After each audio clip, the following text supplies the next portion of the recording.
Un sacrifié. Voilà ce que je suis. Un sacrifié. Par l'État.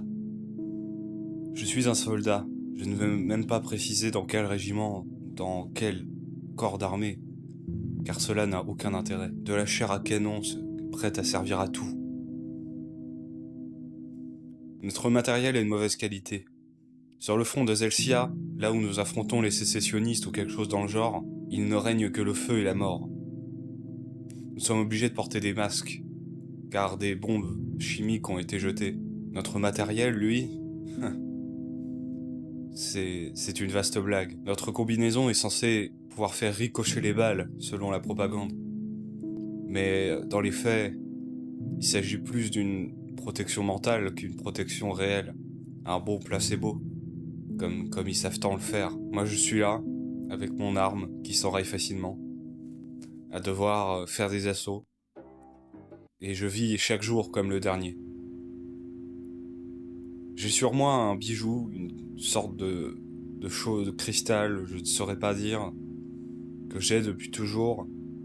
Et je sais pas s'il est censé me porter chance ou servir à autre chose, mais moi et mes camarades, nous avons tous notre petit gris-gris. Notre petit objet qui nous sert à survivre. Enfin, qui nous fait imaginer la survie.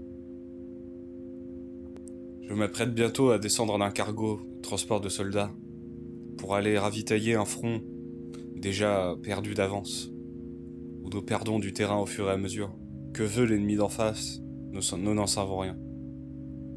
Tout cela est flou. Tout cela n'est que mensonge.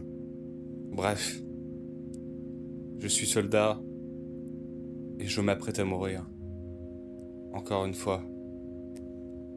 Dans la tranchée, tout le monde est silencieux. Tout le monde sait que nous manquons de matériel, surtout de matériel médical, au vu du nombre de blessés. Et puis que les vaisseaux qui sont censés bombarder à l'avance sont passés mais n'ont absolument pas touché les cibles voulues. Nous allons faire un assaut droit vers la mort. Et nous le savons. Mais de toute façon, nous ne pouvons pas reculer. Car ce serait un déshonneur, comme ils disent. Et ça mériterait d'être fusillé. Donc nous nous plions aux règles, attendant notre fin. Nous sommes mal ravitaillés. Nous ne sommes que de la chair à canon. Nous avons été amenés là juste pour montrer aux autres qu'ils ne sont pas seuls, mais c'est tout. Cela s'arrête là. C'est ainsi que je regarde en face et je ne vois que la désolation. Il n'y a plus une seule ville debout. Tous les bombardements d'armes massives, de destruction massive, ont été prodigieusement destructeurs. Mais c'est ce que voulaient les dirigeants, j'imagine. Un monde sans vie, où seules des petites mains se sacrifient tous les jours pour essayer d'avancer de quelques mètres sur de la terre morte. Mes camarades, je ne saurais pas quoi en dire. Ils changent tout le temps. Il y a tellement de morts, tellement de blessés, qu'on ne se fait pas d'amis dans l'armée. Je suis militaire, dans un gouvernement dictatorial, et là, l'assaut est donné. Je cours, je saute au sol, j'entends les balles qui touchent d'autres camarades. Les balles qu'on entend sont celles qui ne nous touchent pas, mais celles qu'on n'entend pas sont celles qui nous touchent. C'est ce qu'on nous a toujours dit. Je me réfugie dans un trou d'obus, pendant un instant. J'entends des bombardements. J'entends qu'ils ont des canons, mais nous aussi nous avons des canons. Nous tirons les quelques obus qui nous restent, mais l'avancement est lent, difficile.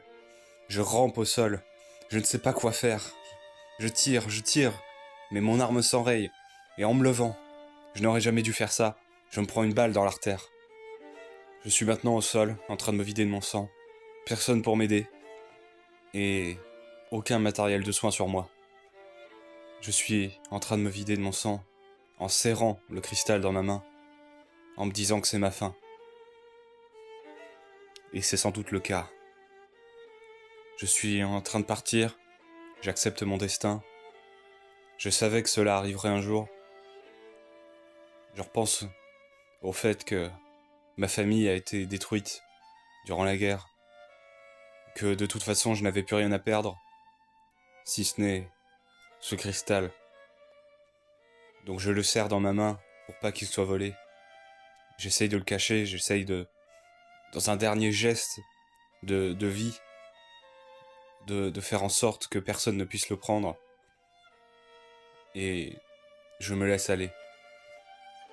Mais tout d'un coup, une lumière éblouissante s'en dégage. Et même le champ de bataille a comme un moment de flottement lorsqu'elle voit la lumière s'évaporer de moi. Une immense lumière. Et c'est comme si je quittais mon corps. Je me mets à flotter au-dessus du champ de bataille, comme si je venais de quitter mon corps. J'entends des balles fuseler autour de moi, mais elles ne me touchent pas. Je suis tout simplement en train de quitter ce monde de terreur, ce monde de feu, ce monde de mort. Étonnamment, je me sens bien. Pour la première fois depuis fort longtemps, je peux dire que je fais un sourire, comme on disait avant. Et c'est la fin. C'est comme ça que je suis mort. Et que j'ai enfin rejoint les eaux de l'ultime voyage.